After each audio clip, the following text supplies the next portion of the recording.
mai jaman edan ewuhaya ing pambuti melu edan ora tahan yen tan melu anglakoni kaliren wekasanipun. Itu kayak lagi main di Jogja. Iya. Lagi palaran. Artinya apa tuh, Kang? Ini versi kedua zaman edan. Versi pertama zaman Raja Jayabaya Kediri, versi kedua zaman Pujangga Ronggo Warsito abad 19 awal. Jadi itu yang ngarang tembang tadi itu Ronggo Warsito? Itu lirik-liriknya Pujangga Ronggo Warsito. Itu intinya begini. Intinya apa tuh? Itu intinya kalau kita di zaman edan itu tidak ikut edan, maka kita tidak akan kebagian rezeki. Jadi kalau ada zaman edan kita nggak ikut-ikutan edan. Kita lapar, nggak kebagian rezeki. Oke. Kaliren wekasanipun. Kalau nggak ikut kaliren wekasanipun, tapi bejo-bejane Kang Edan luwih bejo wong kang eling lawan waspada. Message terakhirnya itu semulia-mulianya orang gila yang edan, yang ngerampok-ngerampok, mulia sak mulia-mulia dia lebih mulia yang nggak punya duit. Karena nanti mekanisme duit. Mari kita cek zaman edan itu di zaman ini. Anggap sekarang inilah zaman edan. Iya. Karena zaman itu kan memproduksi diri, Bu. Memproduksi diri artinya produksi suatu masa direproduksi di masa berikutnya. Reproduksi. Oleh kekuatan alam. Oleh apa yang namanya perubahan sosial. Jadi dia berulang. Mengulang. Kalau itu sejarah, itu perulangan sejarah. Dan manusia harus waspada. Zaman edan. Orang Jawa terampil, Bung. Terampil untuk menegasikan itu. Ya, dia edan. Korupsi sekian triliun. Tapi kan stres. Lalu aneka macam penyakit nggak teridentifikasi. Dibawalah ke luar negeri, bayarnya mahal sekali. Mahal-mahal, ketahuan satu jenis penyakitnya, ini menyangkut jantung. Jantungnya udah begini ini dibawa pulang. Stres lagi, dibawa lagi ke sono. Kesimpulan, duit itu habisnya untuk beli obat yang pahit-pahit. Biar gak stres.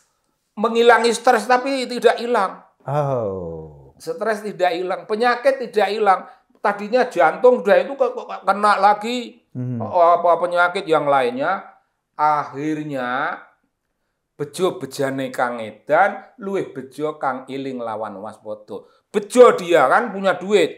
Tapi edan dan diganyang oleh penyakit, oleh virus-virus di alam semesta diganyang, mati, kleset. Anak cucu nggak kebagian, habis untuk berobat. Nggak kebagian. Nah terus gimana? Bejo bejane wong edan, kuwi isih bejo wong kang eling lan waspada. Kuncinya itu eling lan waspada, Bung. Eling dan waspada. Itu kunci untuk tidak tergilas oleh ojo melu edan. Kudu eling lan waspada. Nah, aku ngeritik kalau itu, biarpun itu karya Pujangga. Kenapa? Ya gua kritik. Apa gunanya eling lan waspada? Kalau nggak punya duit. Bukan. Apa gunanya kalau dalam struktur eling lan waspada itu tidak kontribut apapun.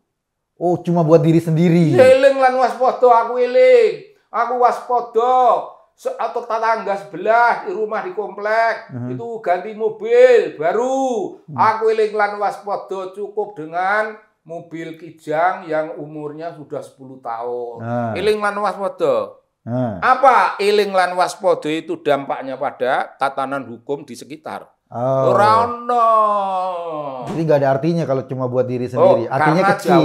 Karena world view Jawa itu membangun kesadaran jiwa pribadi. World view itu kalau dibaca dalam teori modernisasi itu teori mentalisme. Urusannya dengan jiwa, dengan mentalitas resik, bagus, selalu eling lan waspada. Tapi eling lan waspada itu nggak ada gunanya pada tataran sosial. Itu hanya baik bagi lingkungan. Lalu apa? Eling lan waspada itu bagus bagi bangsa Indonesia hari ini. Apa? Dibikinkanlah suatu mekanisme kontrol di mana orang tidak bisa nyolong, yaitu KPK. Ya. Jalan keluarnya mesti ada KPK. Tapi KPK itu sendiri juga bisa dimanfaatkan, bisa dimanipulasi. Sekarang ada itu. Tahanan KPK, di rutan KPK malah terjadi sekolah manipulasi terjadi, masih bisa dagang, masih bisa mendatangkan opium dan aneka macam drug dalam jumlah yang lebih besar. Di rumah tahanan, pimpinan tahanan dijeli duit, mangap duit. Kalau nggak duit, mangap ini obat, kelenger. Itu mungkin udah edan semua itu. Kalau edan kabeh kuwi. Iki ya pancen zaman edan dan seedan-edannya edan. Karena aku ini ingin restorasi perbaikan Indonesia 8 triliun. Lebih. Restorasi. Kutuklah kami, kalau kami begini-begini ya Allah, kutuklah aku. Sudah dikutuk. Anggotanya korup itu sudah kutukan. Ketahuan. Kok masih merasa belum terkutuk ya? Dia gitu nunggang kuda. Iya. Kuda kepang. Nggak bisa lari mana-mana. Kudanya dicalonkan. Lah kan udah kutukan. Tapi ada yang menarik nih soal korupsi-korupsi itu. Ini kan baru aja nih ada persidangan gubernur Papua. Iya itu gimana? Itu di sidang itu terungkap dia tuh ngabisin dana operasional untuk sebagai gubernur 1 miliar per hari kan. Untuk apa itu? Operasional apa? Nggak tahu. Pokoknya dananya dihabiskan 1 miliar per hari. Jadi sebulan 30 miliar kalau memang 30 hari gitu loh. Sebulan 30 miliar ya? Itu gimana cara ngabisinnya? 30 miliar. Harga mobil yang mahal.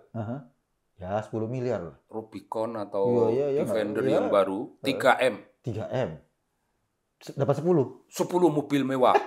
Sebulan itu ya? Sebulan. Terus untuk apa itu semua? Itu dia tuh gubernur Papua. Dan kita tahu Papua itu secara ekonomi dibanding di Jawa, dibanding di kepulauan lain, melarat, makan susah, pendidikan, jalan nggak terbangun. Ini gubernurnya punya dana operasional atau menghabiskan dana operasional 1 miliar per hari. Itu untuk elit. Iya. Untuk orang kiri kanannya semua penyelamatan. Iya mungkin. Nggak mungkin lah itu program untuk mengatasi gulungan marahin. Oh ya nggak mungkin. Dia kaya sendiri kan. Yang kaya yang didapatkannya. Tapi orang sampai saya nggak bisa membayangkan itu mungkin karena ini zaman edan. Membayangkan menghabiskan uang 1 miliar 1 hari itu kayak apa? Itu repot itu Kang. Saya nggak bisa ke sini itu, nggak bisa ke Cokro. Karena sibuk ngabisin uang gitu loh. Aku setahun 1 miliar itu. Setahun. Iya. Setahun 1 miliar lah. Mungkin nggak ada. Mungkin nggak sampai. Kalau sebulan 10 juta berapa? 100 juta, cuma 120 juta. Belum 1 miliar. Cuma 120 juta setahun? Iya. Asu tenan ya. Oh, jenengan nggak bisa nongkrong di sini. Sibuk ngabisin uang itu pekerjaan berat, Kang. Apalagi 1 miliar sehari. Itu pekerjaan berat. Dia nggak sempat bekerja menyambi jadi gubernur. Kalau kaum esensial mudah. Gimana? Keluar rumah itu ketemu miskin toh. Aku keluar komplekku pasti ada kemiskinan. Mungkin 5. Iya. Karena ada tukang ojek, tukang apa itu. Iya. Keluar dari komplekku ada 5 kemiskinan. Bagi duit, biuk. 1 miliar kurang. sebulan. Nah, kalau esensial, Bu. Itu 1 hari. Tapi ini kan tidak esensial. Even dia melakukan secara esensial maupun tidak, 1 miliar 1 hari itu mobilnya mungkin. Wong edan. Nah itu yang terjadi. Zaman edannya edan itu betul. Edannya edan. Itu dia bahkan nggak sempat jadi gubernur, Kang. Kenapa? Menghabiskan. Kan dia sudah jadi gubernur. Iya, justru karena itu menghabiskan uang itu energi membuat dia lelah, membuat dia capek. 1 miliar 1 hari itu. Ada yang menasihati nggak, Bung? Yang kira-kira ya bukan penasihat rohani atau spiritual, tapi penasihat untuk tatanan sosial. Bagaimana rakyatmu? Jadi gini, Bung. Ada ya, parodi. Orang datang ke pesantren, ya orangnya agak mentereng, ngeluarin amplop untuk Pak Yai. Amplopnya tebel. Ya, Pak Yai kan ini bukan sembarang kiai. Ditanya, lah ini apa? Oh ini untuk Pak Yai. Ini uang untuk Pak Yai khusus. Loh nanti dulu. Lah tetangga-tetangga sampean itu kok nggak ada orang melarat. Kok saya yang dikasih dan banyak. Oh sudah Pak Yai, sudah saya kasih semua. Oh berarti kamu menganggap aku ini orang melarat. Nah, mutar toh? Mutar itu kalau ngadepi kiai. Wah, Bung, itu kiai hampir tidak keluar rumah kecuali malam-malam. Orang yang bisa diterima anytime. Entah siang entah malam. Siang sibuk, malam itu punya waktu sedikit untuk istirahat. Tapi kalau yang datang itu 2 Gus. 1 Gus Mus, 1 Gus Dur. Wow, dibuka pintu itu. Gus Dur dan Kiai Mus. Ya. Kalau aku dari dulu manggil Gus Mus itu Kiai Mus. Kiai. Ya memang Kiai kan? Iya, orang kan manggil Gus-Gus gitu. Aku enggak. Terus pundi Pak Yai. Pernah tak bawakan rokok, tak pameri ini rokok saya Pak Yai. Iya, tapi saya sudah berhenti ya. Sudah berhenti rokok. Woi, Kiai Mus itu keren, Bung. Humornya. Jadi untuk haulnya Gus Dur belum lama. Belum lama Desember yang lalu. Itu kan beliau hadir, saya juga hadir. Terus kita mencari ruangan untuk bisa duduk yang baik. Ruangan tertutup. Tidak lebar, tapi ada 2 perempuan masuk. Assalamualaikum Pak Yai. Gitu nyium tangan Pak Yai. Satu lagi, assalamualaikum Pak Yai. Oh, ini Pak Sobari. Terus dia cerita ke Pak Yai. Pak Yai ini dosen saya. Oh, kejenengan? Iya. Oh. Ini dosen. Saya nggak kenal loh. Oh ya? Iya, jadi ya silakanlah kau cium tangan lah dulu Pak Kiai sono mau perkara gua apa urusannya.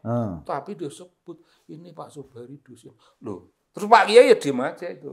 Diem aja aku dosennya apa itu. Terus ngomong-ngomong yang lain-lain. Begitu mereka ini mau pulang, sik. Jadi ini dosenmu. Iya Pak Kiai, lagi tukang pijet tuh ya. Karena aku ke situ itu mijeti kakinya, Bung. You bayangin nggak? Keren nggak itu? Keren banget itu. Jadi 2 orang itu nyonya. 2 orang itu udah mau pulang. Ya Pak Yai, alhamdulillah cukup kamu mau pulang. Sik. Ini dosenmu ini. Iya Pak Yai. Itu kan pijet. Modar aja. Aku nggak tahu perasaan dia apa. Kalau perasaanku ya biasa aja, ya tak? Aku ini dosen atau apa ya nggak penting tak. Tapi beliau itu wah itu keren itu. Itu keren ya? Keren itu. Nah ini Bung, ini bangunan kesadaran. Eling lan waspodo. Itu ada pada kita dalam corak yang aneka macam. Bukan kesadaran itu satu-satunya supaya kita tidak korup. Kita tidak korup itu kita sudah tahu. Kita tidak korup itu bukan kemuliaan. Itu standar. Tidak korup itu, Bung, itu sudah panggilan jiwa. Oh. Jadi enggak istimewa panggilan hari-hari kok. Tidak korup itu? Tidak korup itu sudah, itu standar kehidupan. Kok diistimewakan oleh zaman edan. Edan itu termasuk korup ini. Orang Nggak ada itu, Bu. Nah itu di atasnya harusnya gimana agar eling waspada itu tidak korup, itu standar posisi psikologis. Jangan ada zaman edan ini. Kalau ada zaman edan ya biarkan ada, karena itu reproduksi dari zaman sebelumnya. Edan di zamannya Rojo Joyoboyo itu direproduksi. Nah, bagaimana ini caranya? Ini menata hakikat kehidupan. Jangan terlampau terpengaruh oleh gemerlap duniawi ini. Ini kalau dalam bahasa Islam kita ini tergoda oleh cinta dunia yang berlebih-lebihan. Cinta dunia yang berlebih-lebihan. Lalu intinya cinta dunia atau berlebih-lebihan? Berlebih-lebihan. Nah, kenapa? Kalau nggak berlebih-lebihan kan nggak usah korup juga bisa. Nggak punya duit itu kan nggak ada apa-apa. Kalau yang lain-lain juga nggak genggam duit, itu kan? Di masyarakat suatu perkampungan dan masyarakat itu banyak jumlahnya di mana-mana. Itu kalau satu orang nggak megang sama sekali, nggak punya uang, nggak apa-apa. Di situ juga nggak punya uang, itu nggak punya uang.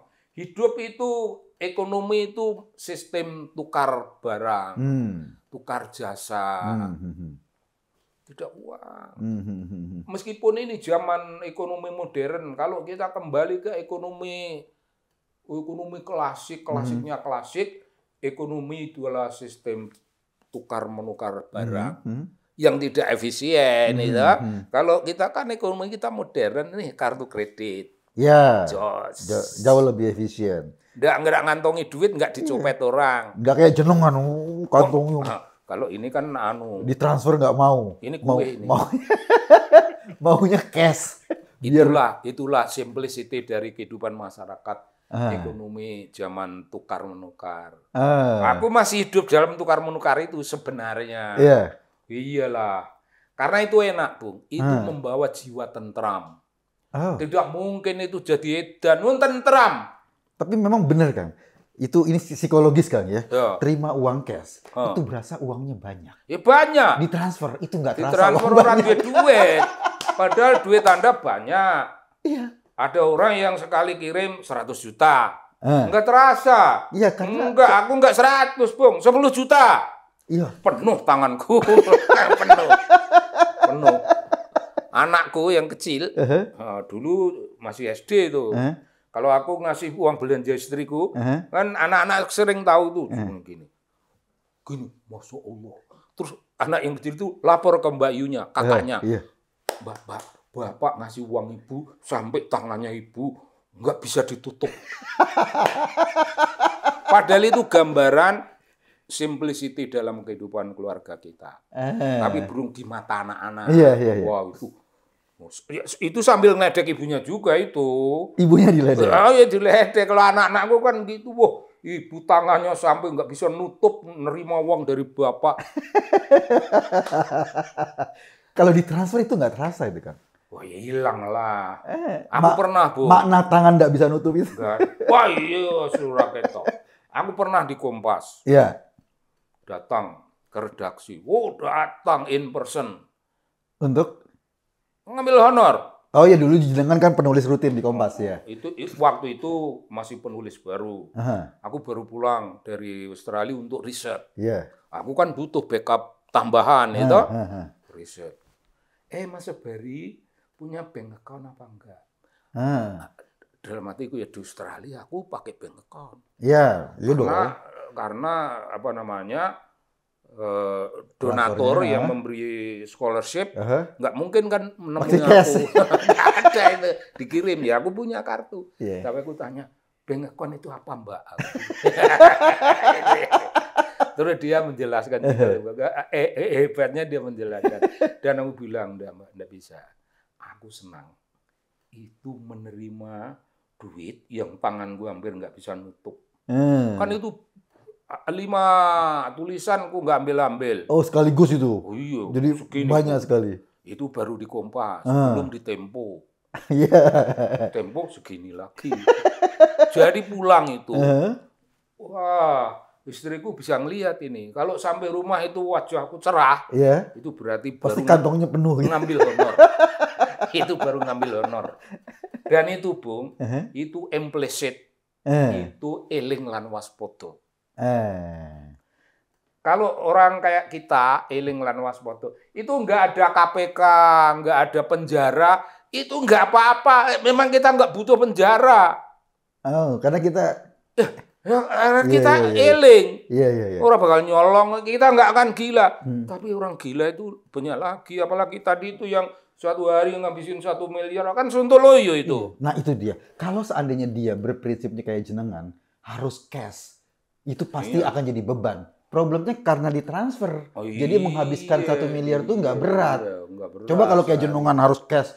Dia bawa 1 miliar itu digendong-gendong, dia pasti akan capek itu tiap hari. Kalau aku utang dulu. 1 miliar aku belikan mobil.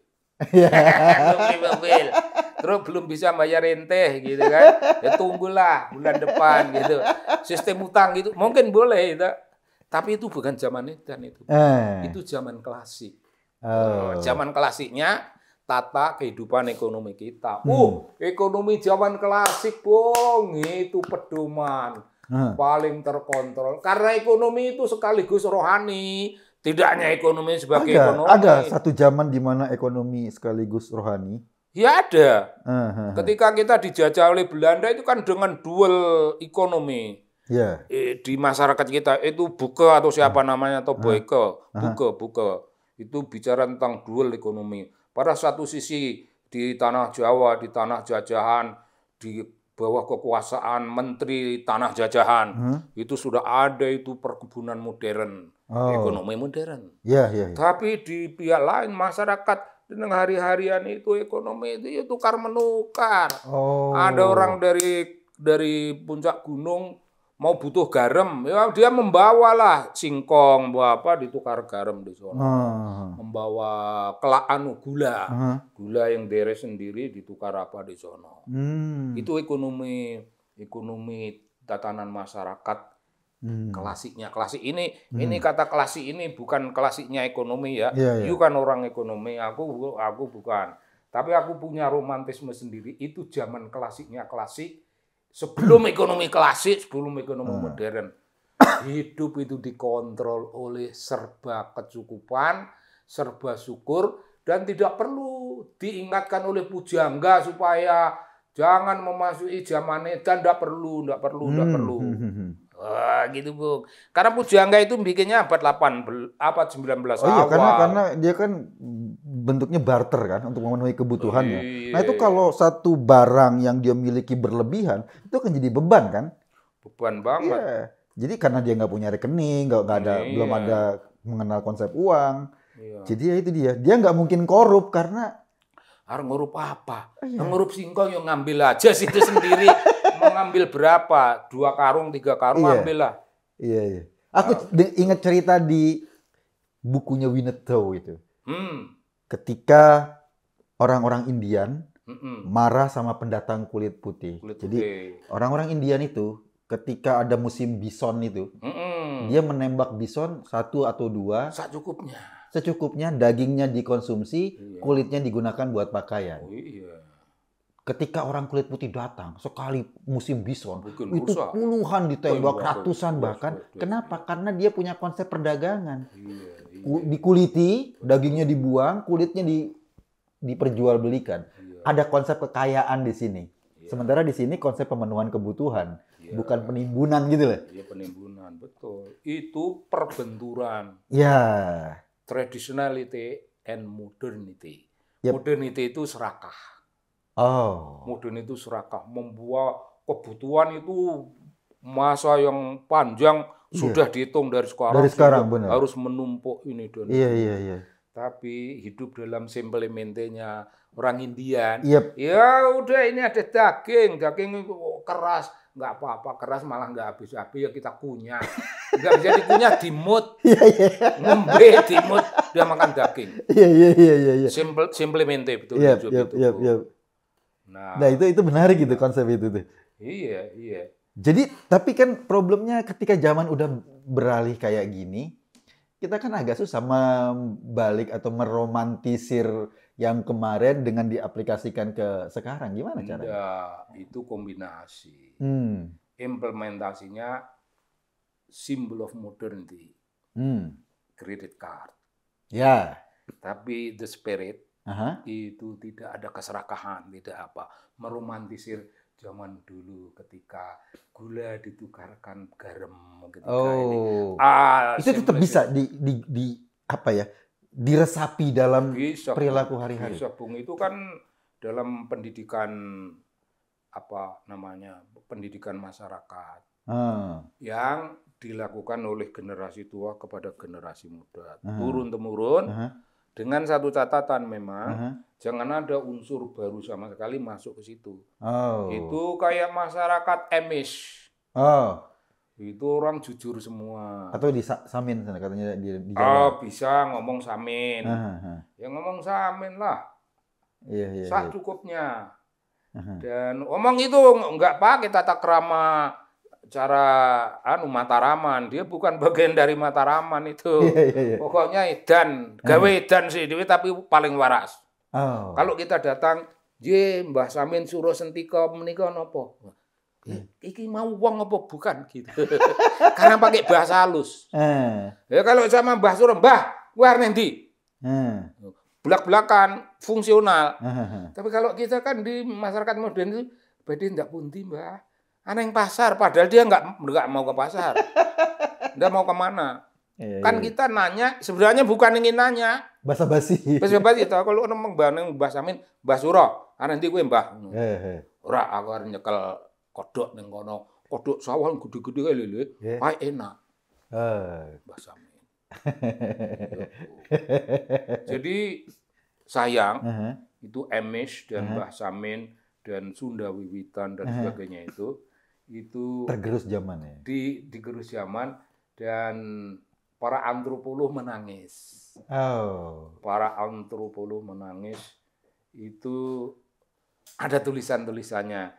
Kalau yang nulis antropolog ada berbagai macam, tapi justru yang aku ingat itu ahli komunikasi. The passing of traditional society. Jadi berlalulah itu zaman emas. Zaman romantik ekonomi itu berlalu menjadi modern, belajar serakah, belajar culas, belajar menipu, belajar manipulasi, belajar membobol bank, asu tenan itu, duitnya rakyat dibobol, duitnya pemerintah dibobol. Tapi yang bobol itu juga orang yang punya jabatan tinggi-tinggi dan punya anak buah, yang ngerti kode-kode. Tapi nggak ngerti kode etik. Benar kata Gandhi. Kalau Gandhi kan, Mahatma Gandhi itu ngomong, dunia ini cukup untuk semua orang. Memenuhi kebutuhan semua orang cukup. Tapi nggak cukup memenuhi keinginan. Keserakahan satu orang. Ini luar biasa. Itu Mbah Gandhi ya memang keren lah. Tapi bagaimana Bung? You punya imajinasi tentang bagaimana mereproduksi Gandhi di zaman seperti ini. Kadang-kadang kayaknya kan yang penting untuk didistribusi itu adalah kesadaran terhadap membatasi ekspektasi tentang kebendaan-bendaan gitu. Jadi kan problem kita ini kan ekspektasinya unlimited. Tinggi sekali. Jadi berapapun pendapatan nggak akan menutupi gap antara ekspektasi, keinginan dan kenyataan. Terus nyolong akhirnya kan. Kan cuma ada dua caranya. Meningkatkan pendapatan sampai mentok ke ekspektasi setinggi-tingginya dan ini nggak mungkin karena ekspektasi terus meningkat, atau menurunkan ekspektasi, menurunkan apa ya? Tidak menyebut duit kalau itu nanti itu harmonisasi manusia dan alam. Menyentuh gitu Bung, mengharmoniskan itu.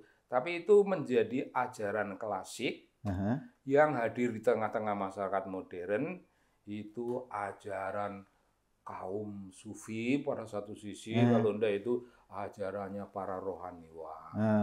Mereka yang belajar hidup sesederhana mungkin, dan itu tidak diterapkan seperti Orde Baru, hidup harus sederhana. Ya itu sederhana, rakyat jangan diajari. Rakyat itu sudah super sederhana. Pemerintah itu kadang-kadang goblok juga loh, Bung. Gobloknya goblok. Dan itu datangnya dari kaum elit. Elit ekonomi. Mafia Berkeley. Elit sosial, elit politik. Datang dari berbagai, mungkin ada dari kejawen. Dulu ada istilah mengencangkan ikat pinggang. Mengencangkan ikat pinggang. Rakyat nggak punya ikat pinggang. Nggak ada ikat pinggang, punya sabuk. Sabuknya itu sudah dedetnya, dedet. Iya. Tapi itu loh, tega-teganya ya. Pemerintah nyuwara sak suara-suarane hidup sederhana. Matamu, rakyat itu di bawahnya sederhana. Malah disuruh sederhana lagi. Kan mbok pateni iki. Pemerintahan mbok pateni itu. Karena pemerintah nyimpen duit di negara-negara yang tidak bisa disentuh jejaknya. Beli villa, beli tanah di mana? Itu menarik gini. Ceritanya Ronggo Wars itu. Mudah-mudahan kita nggak ikut tergerus edan kan. Tapi gini, Bung. Sekali-sekali kesimpulannya Ronggo Wars itu kita kritik. Oh iya. Kita kritik. Aku ngeritik aliran-aliran kejawen yang banyak sekali jumlahnya karena mereka semua itu glorifying eling lan waspada. Eling lan waspada itu baru satu langkah. Langkah itu harus ada berikutnya. Harus ada lembaga yang tetap menjaga eling dan waspada dalam masyarakat ya. Eling lan waspada tidak ada orang dihukum gimana? Iya. Sekarang tuh Pak Jokowi pengen itu sih karena dengan undang-undang perampasan aset itu. Itu sebetulnya langkah yang paling efektif. Koruptor ini kan nggak takut dihukum mati, Kang. Ya nggak takut. Yang mereka takutin cuma kalau mereka jadi miskin. Nah, harusnya hukumannya dimiskinkan. Begini diambil duitnya semua. Iya. Beslah, ambil melarat. Dan dipuji. Kamu berhak hidup. Iya. Di tanah air ini. Sederhana. Merasa mongke kamu berhak hidup. Tapi kredit cardmu diambil di sana ya nggak apa-apa. Emang dulu lu lahir gegem. Iya, kredit card. Kamu lahir juga tanganmu malah terbuka. Kamu declare, look, aku tidak membawa apa-apa. Itu kan? Iya. Tapi waktu gede kenapa ingin menggenggam duit? Salah kedaden. Itu perlawanan terhadap alam. Bung, saya kira ada masa kita membahas undang-undang perampasan, kaitannya dengan zaman edan, kaitannya dengan mengatasi persoalan-persoalan. Orang tidak takut mati, enggak apa-apa, jangan dimatikan. Nanti dia akan mati sendiri kok. Takut enggak takut, nanti pasti mati. Nah, tapi mari hidupnya itu jangan disuruh poya-poya, hidup glamor-glamor, dugem-dugem yang enggak pantas. Hidup biasa. Setuju. Dalam klasiknya, klasik ekonomi. Nanti kita bahas itu kan. Iya, minggu depan. Nah, sekarang kita udahin. Terima kasih. Kita ketemu minggu depan.